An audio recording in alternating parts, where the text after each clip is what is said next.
We start with some new information that shows Facebook gave some corporate partners extensive access to users' personal data. They did it for years, and they did it without asking permission. A report in the New York Times cites internal documents to show Facebook made data sharing deals with dozens of the world's other tech giants. The companies had access to information like users' private messages and the names of virtually all of their Facebook friends.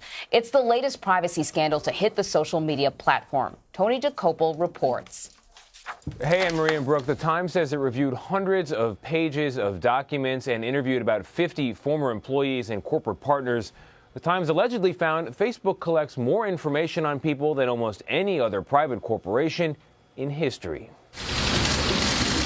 At a congressional hearing in April, CEO Mark Zuckerberg insisted the data of Facebook's more than 2 billion users is safe. Yes or no, is Facebook limiting the amount or type of data Facebook itself collects or uses? Congressman, yes, we limit a lot of the data that we collect and use. But according to a new report in the New York Times, for years, Facebook struck deals to share users' personal data with more than 150 companies, including Netflix, Spotify, and Amazon. Among the allegations in the report, Facebook allowed Spotify, Netflix, and the Royal Bank of Canada to read, write, and delete users' private messages. Amazon was able to obtain users' names and contact information through their friends. And Microsoft's Bing was able to see the names of virtually all Facebook users' friends without consent. We have a basic responsibility to protect people's data. And if we can't do that, then we don't deserve to have the opportunity to serve people. Privacy issues, security breaches, and the distribution of fake news has plagued Facebook for months. The scandals have forced Zuckerberg and Chief Operating Officer Sheryl Sandberg to publicly apologize. We know that we did not do a good enough job protecting people's data, and I'm really sorry for that, and Mark's really sorry for that. The Times reports Facebook's partners were able to seek the data of hundreds of millions of people a month. The Times says the deals were all active in 2017, and some were still in effect this year. In a statement to CBS News, Facebook said its partners don't get to ignore people's privacy settings, and it's wrong to suggest that they do, adding, "We know we've got work to do to regain people's trust, and that's where we've been focused for most of 2018. And this could be more than just a PR battle for Facebook. A 2011 settlement agreement with the Federal Trade Commission requires Facebook to obtain consumers' consent before sharing their information. A Facebook spokesperson told The Times most of its partnerships did not require this because it considered the partners extensions of itself. Pretty clever.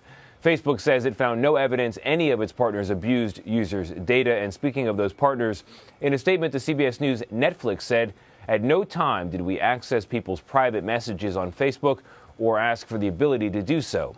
A spokesperson for Microsoft's Bing said, "Throughout our engagement with Facebook, we respected all user preferences."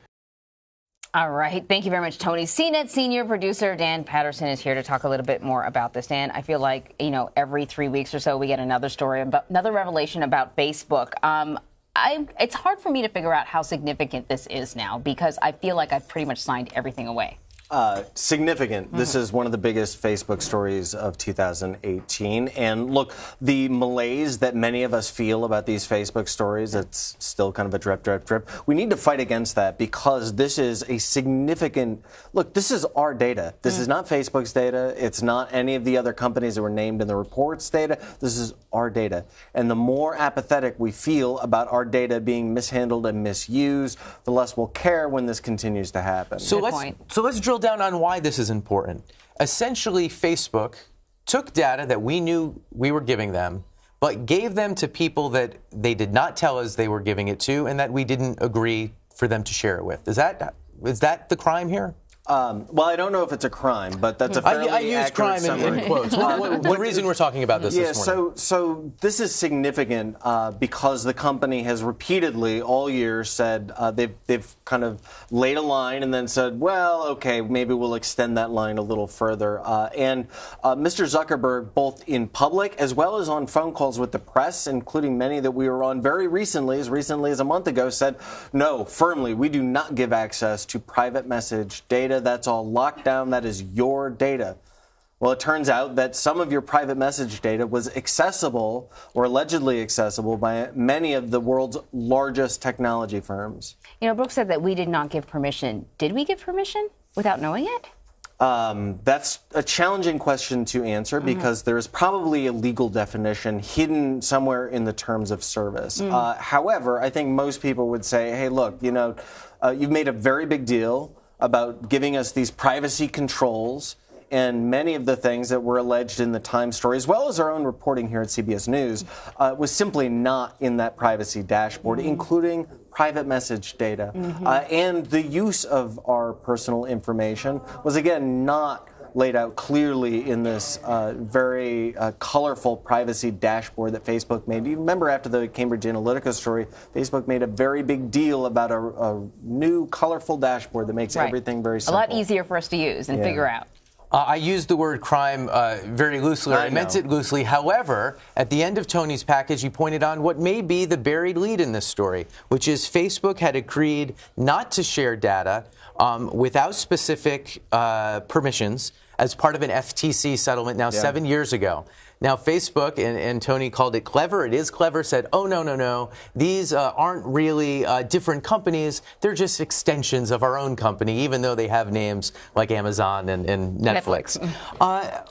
Explain the legal issue here at play and why Facebook is being so interesting with the word partner. Well, look, I'm not a lawyer, so my parsing of the language may be different than somebody who has a degree in this. However, it is very clever because when you say we use our technology, say the API, that's the application programming interface, and it's the technology that allows partners to interface with the data, and that's kind of important.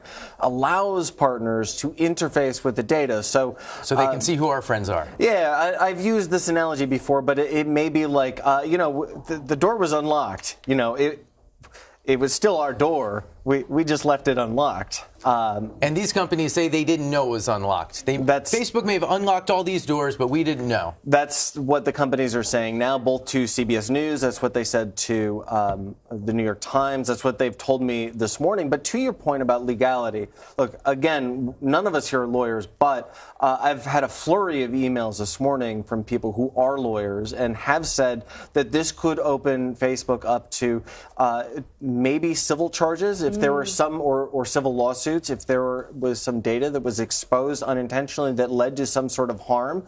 And again, the information that we post in private messages is very different than the information we elect to share on, say, a newsfeed. Right. You know, you talked about the possibility of opening them up to lawsuits. Does it matter if the information was available, but it was never used?